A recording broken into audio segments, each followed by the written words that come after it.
हमारे यहाँ भूल पड़ रही है कि ये मेरा है या कार मेरी है, कोठी मेरी है, बेटा मेरा है, बेटी मेरी है। जिसमें आपकी यह भूल हटेगी तब आपकी भक्ति फलेगी कि ना बेटा आपका है, ना बेटी आपकी है, ना यह कार आपकी है, ना कोठी आपकी है। अब आपके बच्चे नहीं हैं, ये परमात्मा के बच्चे हैं। आप परमात्मा के नौकर हो और परमात्मा ने आपके पास ही अपने बच्चे भेज दिए, बेटा या बेटी।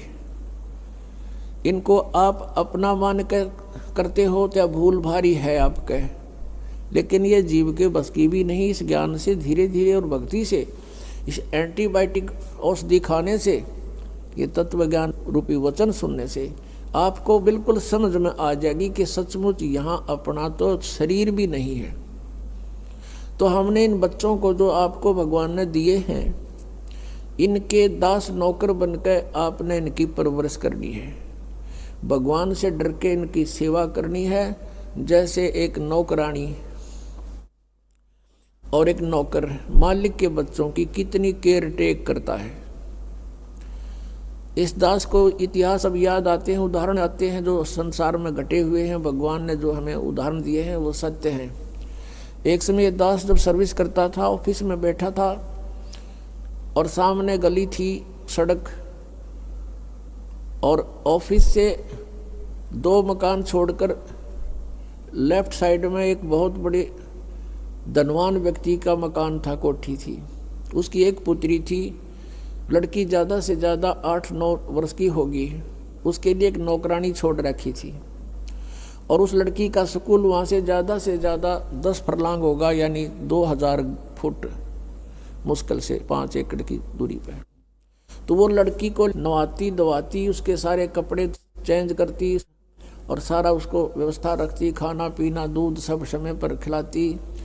और उसको जब छोड़ने जाती थी स्कूल में, पैदल छोड़ के आती थी, थोड़ी दूरी थी, तो वो क्या करती थी, जून के महीने में एक छोटा सा छाता लेकर लड़की पर तो छाता रखती थी और स्वयं धूप में चलती थी, क्योंकि वो मालिक की बेटी थी। और जब उसको नौकरी से निकाल दिया, उसने झांका भी नहीं उधर, और पहले वो उसको इतना प्यार देती थी, शायद माँ भी नहीं दे सकती। तो ऐसे ही हमने इनको मालिक के बच्चे जानकर, और हम सभी यहाँ कष्ट में हैं, दुखी हैं, एक दूसरे को समझकर, जैसे एक सास बहू है और सास बहू का कहते हैं कुत्ते बिल्ली वाला बैर हो जाता है। ऐसा क्यों है? बिना ज्ञान के गाटा जुड़ रहा है। और फिर कहते हैं जैसा दर्द आपने हो ऐसा जान बिराने। अब जैसे घर का मुखिया है, सास है, उसके अधीन पुत्र वधू है, अब उसके साथ दुर्व्यवहार करेगी तो उसकी आत्मा रोएगी, बोल सकती नहीं। तो वो आत्मा की जो पुकार है वह भगवान के दरबार में डिपॉजिट होती है और उसका प्रतिफल बहुत भयंकर होता है।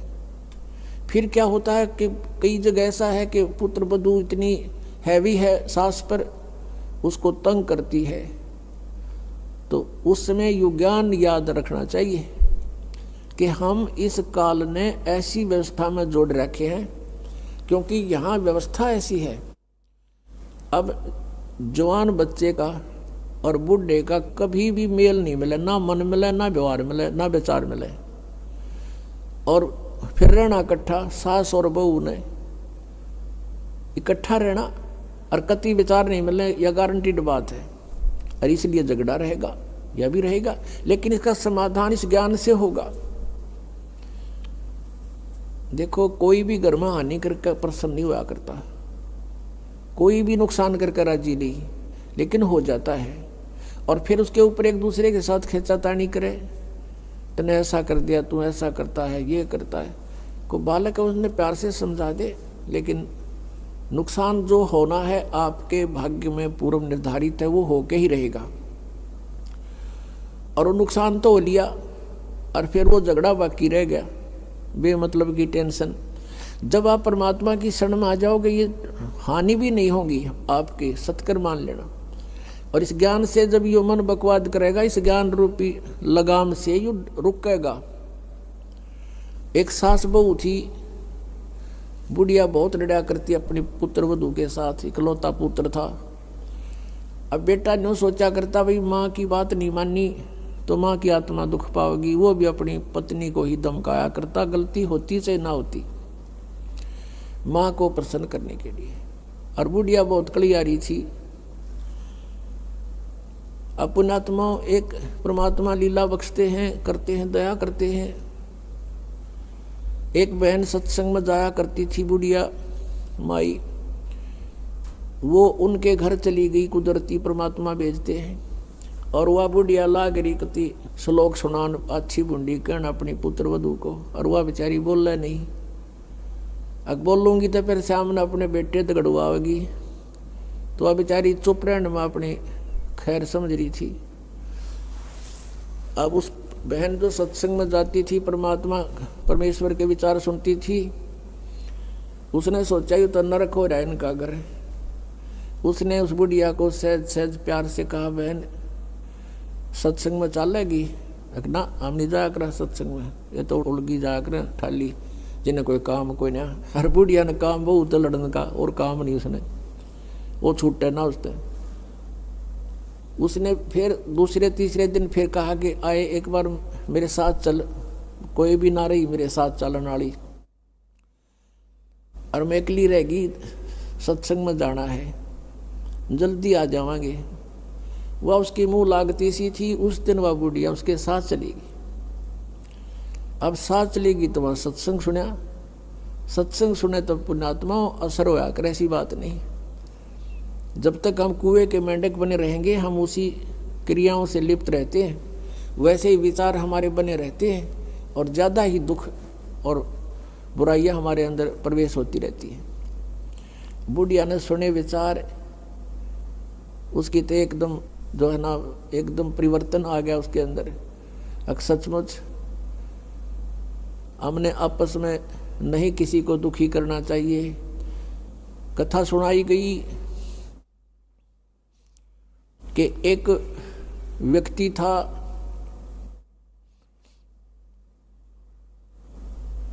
वो कहीं पर साधना कर रहा था, बैठा था, साधना कर रहा था, और एक गाय भागी जा रही थी, और वो गर्भवती थी, और उसको ये आभास हो गया था कि कोई कसाई उसके पीछे पड़ा हुआ है। वो आगे वन में ओझल होगी।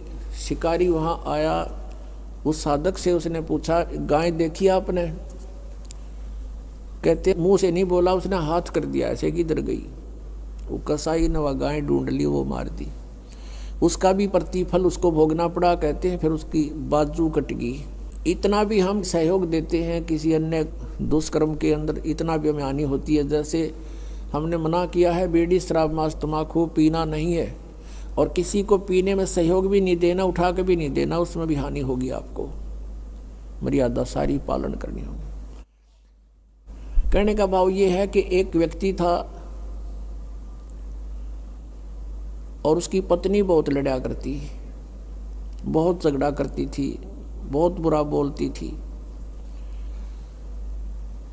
तो किसी ने, वो जो व्यक्ति था अगले जन्म में जिसकी बाजू कटी थी, वो साधना कर रहा था, साधना कर रहा था, कहीं पर अगले जन्म में भक्त बन गया। तो उसकी किसी ने आकर के अचानक पहले तो उससे पैसे पूछे, बाबा जी पैसे निकाल सारे, पैसे नहीं है भाई मेरे दर, उसकी बाजू काट दी। अब उसने सोचा भाई मैं भक्ति भी कर रहा हूँ और यह आपत्ति मेरे पर कैसे आ गई। उसने सोचा भी मैं इसका किसी से कारण पूछूं, मेरा कौन से जन्म का पाप था। किसी ने बता दिया भाई इस गाँव के अंदर एक भगत है और वो पीछे बीती हुई बता देता है, पिछली बता देता है, भविष्य की नहीं जानता। वो उसके घर पर गया तो उसने पता लगा कि वो घर से बाहर गया हुआ है। फिर भी उसने सोचा घर पे पता करता हूँ। जब वो घर पे गया तो उसकी पत्नी से पूछा कि ऐसे ऐसे वो कहाँ है भगत। हुआ उसकी पत्नी लगी गाली देने कि तेरे जैसा ढेड वो है, हंडा धक्के खांदा जिस तरह तू खावे है, पता नहीं के सुना दी। अब जिसका हाथ कटा हुआ था उसने सोची भाई मैं तो गलत आ गया, मेरे साथ मजाक कर दिया, दिखे ना भगता के घर में कैसी बात होया करे, इसी ने कमी होया करे। वो वापस चल पड़ा। रास्ते में किसी ने बता दिया कि तू जिसका घर पूछा था ये आ रहा वो व्यक्ति। उसने उसको सोचा ले चल आया है बाहर बात कर लेता हूँ। राम रमी हुई, नमस्कार हुआ, कुशल मंगल पूछा। उस जिसका हाथ कटा हुआ था उसने पूछा कि भाई एक बात बता, क्या तू पीछे की जानता सारी? कहाँ जी दया है भगवान की। भाई पहला मेरी तो पाछा बताइए, पहला तू अपनी बताया, तेरे घर में इसी बूंदी कड़ी आ रही क्यों करा रही है? ऐसी बेहुदा बोली वाह न बोला यह भी बताऊं, पहला यह सुन ले तू। पिछले जन्म में मैं था काग, या थी गधी, और जब कुमारी ने छोड़ देता इसकी कमर टूटी हुई होती थी, मैं इसकी वो खाता था, टूटी हुई कमर से उन जख्मों से मांस खाता था। तो आज भाई ये अपना बदला ले रही है मेरे ते, और ये इतने जख्म करेगी मेरा जितने मन न कर रखे हैं। तब उसने पूछा भी फिर मेरा हाथ क्यों कर कटा, मैं तो भगत आदमी, और युग कैसे जुल्म हुआ मेरे साथ? उसने बताया कि पिछले जन्म में भी तू भगत था और तूने एक गाय के कटने में सहयोग दे दिया, तूने न्यू हाथ कर दिया कि इधर गई, बोला नहीं तू ऐसे गई, इसी तरह हाथ कटा। अब कहते हैं तुमने दरगाह का मैल नहीं देखा, धर्मराज के तिल तिल का लेखा। अब इस तरह कहते तुम एक दूसरे को सताओगे तो तुम्हें आगे फिर दंड भोगना पड़ेगा। वह बुढ़िया के बात समझ में आएगी, अकबर ने तो जुल्म कर दिया। उसके बाद अपनी पुत्र वधू को वो बिल्कुल शांत रहे, बोले नहीं फालतू। सत्संग में ये भी सुनाया गया कि जो कुछ हानि होनी है वह तो हो चुकी, और पाछा वो खाम खा महाभारत बनाने की कोई आवश्यकता ही नहीं। वो तो दूना दुख पैदा करने वाला वो वस्तु आवा नहीं वापस। एक दिन क्या हुआ, वह पुत्र वधू गाय भैंस का दूध निकाल के और ऊपर कड़ियों में कड़ा डाला कर दे, हुक लंबा सरिये का हुक ला देते, और उसमें बाल्टी टांग देते थे कड़े में, हुक में, कुत्ते बिल्ली से बचाने के लिए। अब उस पुत्रवधू ने वो ऊपर, क्योंकि ऊंचा होता था, गर्दन नीचे रखनी पड़ती थी, यूं कर टांगन लगी, वो कि तो उल्टी साइड में लग गया। उसने सोचा टंगया, हाथ छोड़ दिए, वो बाल्टी नीचे गिर गई, सारा दूध फर्श पे फैल गया। अब पुत्रवधू ने देखा बुढ़िया की तरफ, अकी वो होगी ओन अनो बिरना कई दिन का सांग हो गया यो। अब उसकी तरफ देख रही है बेचारी भयभीत दृष्टि से। बुढ़िया कहती बेटी कोई बात नहीं, हमारे भाग में नहीं था यो, और इसको उठा ले ऊपर ऊपर से और भैंस को ही डाल दे बेटा उसके चारे में, ये अपने भाग में नहीं था इसलिए गिर गया, कोई बात नहीं। अब उस पुत्रवधू ने सोचा आज बुढ़िया कौन सा स्टेशन पकड़ेगी, या तो कदे 16 बात बोलिया नहीं करती।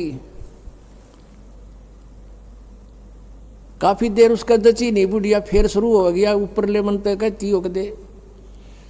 वह बुढ़िया खड़ी हुई, साथ ला के बेटा ठा इसने और भैंस के चारे में डाल दे, कोई दिक्कत को नहीं। अब उसने सोची अपने बेटे ने बतावेगी, मेरे तो ना कहती होगी, तो वो भी आ लिया, पुत्र भी उसका कोई जिक्र नहीं करा बुढ़िया ने। तब उस माई ने, उस बहन ने सोचा भाई इतना परिवर्तन आया क्यों कर इसमें, उसके चरण दबावे, सेवा करे। फिर पता चला कि बेटी मैं सत्संग सुन के आई हूँ, और बेटा मैंने आज तक जो गलतियाँ की तेरी आत्मा दुखाई, बेटा मैं माफ़ी मांगू तेरे थे। अब पुत्र वधू रोन लाग गई, बोली माँ कोई बात नहीं, अब तो माँ तुल्य हो और मेरे हित में ही कुछ कहती थी। उस दिन से पुत्र वधू ने भी नाम ले लिया, फिर धीरे धीरे उसके बच्चे ने भी नाम ले लिया, और घर में नरक के स्थान पर स्वर्ग हो गया। अब इस परमात्मा की वाणी से, ज्ञान से स्वर्ग तो यही हो जाएगा, और सतलोक हमने जाना है, फिर भक्ति करके वहाँ सतलोक चले जाएंगे, महासुख वहाँ हो जाएगा। तो इस प्रकार वो परमात्मा आकर हमें ज्ञान देता है, उसके ज्ञान से हमें पता चलता है। इसलिए कहा कि सत्संग की आधी घड़ी और तप के वर्ष 1000, तो भी बराबर है नहीं, कहे कबीर विचार। अब यहाँ बताते हैं परमात्मा कि ये स्थान तुम्हारा नहीं है और तुम यहाँ ठेकेदार बन गए, मालिक बन गए। मालिक तो एक ही है, हम सब उसके बच्चे हैं और उसने आपको जो संतान दी है वो उसके बच्चे हैं, आप मानो चाहे ना मानो। और आपने ये नहीं कि अपना कर्तव्य से दूर होना है, परमात्मा के बच्चे जान के उसके डर से उनकी सेवा करनी है। जिसका जितना भी जो आपका कर्तव्य कर्म है वो करना है, उनको पढ़ाना है तो पढ़ाना है, कपड़े वस्त्र की आवश्यकता वो भी व्यवस्था करनी है, विवाह शादी भी करनी है, तो परमात्मा के बच्चे जान के करनी है। और जब यहाँ से चलोगे, जैसे वो नौकरानी निकाल दी गई थी, उसके सपने में भी ना आया, वह मेरी बेटी थी। तो पुण्यात्माओं, ये स्थिति आपकी जब आवेगी ऐसी बात नहीं, क्योंकि ज्ञान से ही अज्ञान हटता है। हम अज्ञानवश आप एक कुर्ता पर आकर मन अपना मान लिया, किसी का बच्चा जा रहा हो है कहीं पर, और उसको तुम अपनी तरफ से कुर्ता पजामा पर आकर अपने घर बैठा लो कि मेरा है, ना दूँ मेरा है, या कोई बात हुई? तो हमने इस जीव को एक कुर्ता परा दिया, बेटा और बेटी का, और अपना मान लिया अपना मेरे हैं, या कोई समझदारी की हमने। तो इस प्रकार हमारा इस ज्ञान से मन हटेगा, सच्चाई की तरफ पहुंचेगा। अभी तक तो हम देखा ज्ञानवश ही अपना मान लेते थे, शरीर अपनाए नहीं है तो हम दूसरे को अपना कैसे मान बैठे। तो क्या बताते हैं परमात्मा, आगे गए ना बावड़े ये रहते भी सब जान, बिन साहेब की बंदगी कहीं ठोड़े ठिकाना ना। जो यहाँ से मृत्यु को प्राप्त होकर चले गए उन्हें ताक बताया नहीं, हम कहाँ गए, के बनी हमारे साथ। और जो शेष बचे हैं वो भी जाएंगे, बिन साहेब की बंदगी की तरह ठोर ठिकाना ना। आज तुमने अपनी आकार कोठी मान रखी है मेरी है, कल मृत्यु होगी, पुण्य कर रखे आप जाओगे स्वर्ग में, स्वर्ग का समय आपका निर्धारित होगा, वो पूरा होते ही वहाँ से कहेंगे चलो चलो नरक में, नरक का समय पूरा होता कहेंगे चलो चलो गधे की योनि में, गधे का समय पूरा होता मृत्यु होगी, मृत्यु होती चलो फिर कुत्ते की योनि में, कुत्ते की योनि भोगी फिर चलो मनुष्य की योनि में, मनुष्य की योनि में ये आप देख रहे हो क्या करते हो, ये करते खत्म होते फिर चलो नरक में। तो ये चलो चलो सतलोक में मिटेगी। और उसके मिटाने का प्रोसीजर अब हमें पता लग गया, अब इस चलो चलो के नाश करने का, समाप्त करने का हमें पता लग गया, वह विधि का पता लग गया। परमात्मा ने क्या बताया है, जग सारा रोगिया रे जिन सतगुरु वैद न जाण्या, जग सारा रोगिया रे, जग सारा रोगिया रे जिन सतगुरु वैद न जाण्या, जग